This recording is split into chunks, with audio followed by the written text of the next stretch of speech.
So today is Forgiveness Sunday, the last Sunday before Lent, the last day before Great Lent starts. And so it's important for us to take stock of where we are, and especially during this period of fasting, this period of self-examination, strive to purify our minds and our hearts, our souls, our lives, because that's really what Great Lent is about. It's about a time of purification. It's a time of dealing with our sins, dealing with our passions, confronting things head on, not making excuses, but looking at ourselves and asking God's forgiveness for where we have sinned. But it's not just about asking God's forgiveness. It's about asking forgiveness of one another. Because we have to look and see, how have we hurt one another? How have we offended one another? How have we held all sorts of expectations of one another? Expectations are a deadly thing. Because in reality, all of our expectations are projections of our own selfishness. We want the other to be like we want them to be. Like we think they should be, instead of accepting them for who they are. And so when that creates disappointment and when that creates all sorts of tension, because the person is simply being who they are, and maybe not living up to our expectations, it's not about that other person. It's about us. It's about me and my expectations. And maybe I was wrong in leveling those kinds of expectations on somebody else, rather than simply accepting them for who they are, with love, with compassion, with mercy, and giving and extending to them that kind of love and compassion and mercy which we want, which we expect for ourselves. At the end of Vespers, which will flow into, liturgy will kind of flow into Vespers. The end of Vespers will do the rite of forgiveness, in which we come and we ask each other forgiveness. And that's really important and incredibly valuable. In the monasteries, the Brotherhood asks forgiveness of each other twice a day. In the morning, after the midnight office, and in the evening after compline. And it's so important to maintain that peace within the community, so that we don't hold any grudges, so that we don't hold any kind of or build up any kind of resentments, so that we nip it in the bud and stop it. You know, the old adage, don't go to bed in your anger, or don't go to sleep on your anger, is so important. That everything needs to be resolved. And forgiveness offered and forgiveness accepted. Now in the gospel reading it says that unless we forgive others their sins against us, their trespasses, neither will God forgive us. Now, what does that mean? Does it mean that God won't forgive us? I think it means rather that we won't be able to accept God's forgiveness, because we get so wrapped up in ourselves and in our own agendas, and ultimately, because we don't forgive ourselves. And we can't, and unless we can forgive ourselves, how can we accept God's forgiveness? So when we ask forgiveness of one another, let us do so from the heart and truly grant forgiveness to the other.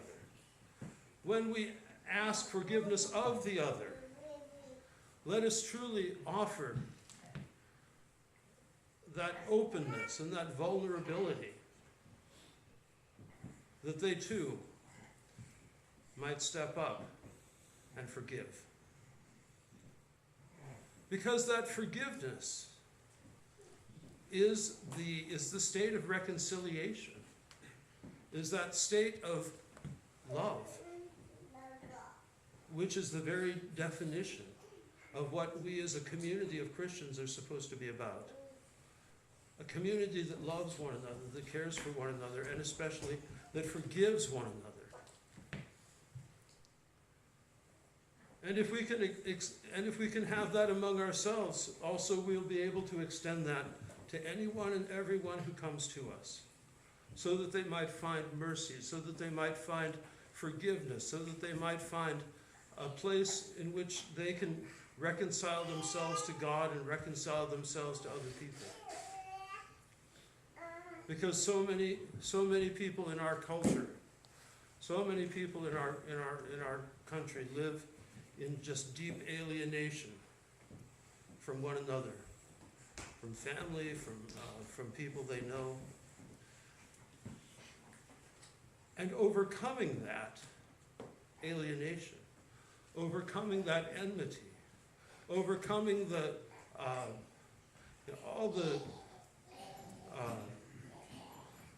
all of the stuff that gets in between people.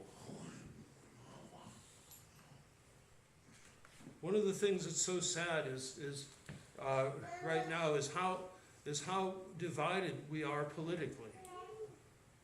And what does the media do but sow hate of one party for the other, of one figure for the other? And we can't fall into that trap because it's evil. It's evil. We can't fall into hatred of anybody, even if we completely disagree with them.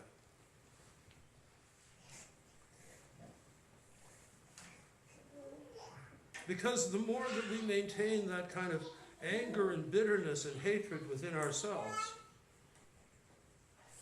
the less peace we have, the less ability to forgive the other, the less ability we have to accept forgiveness from God, and the less ability we have to be open to God and to the other people. So let us cast out that demon of hatred, of partisanism, of politics, and of all that is evil in sowing hatred and division, that we may love one another, and so that we can talk with one another. One of the most important things about maintaining relationships is communication. And that communication has to be done in all honesty.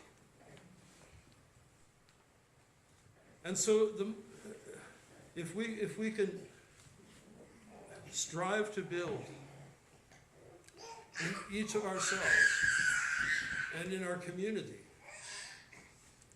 a profound honesty, which is the real basis of authentic intimacy. Intimacy, of course, has nothing necessarily to do with sex, but that real intimacy in which we know one another and we can trust one another, then our life can be a life lived in Eden. Because by all of our resentment and anger and bitterness and cynicism and hatred and all of this, the alienation, we have cast ourselves out of paradise.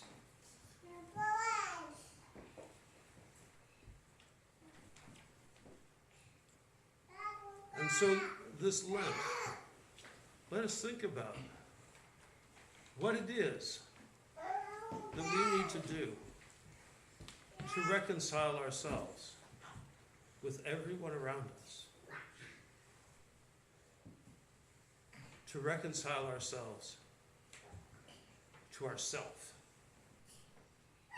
and accept and even forgive ourselves for all the ways in which we have failed ourselves and in which we have failed God.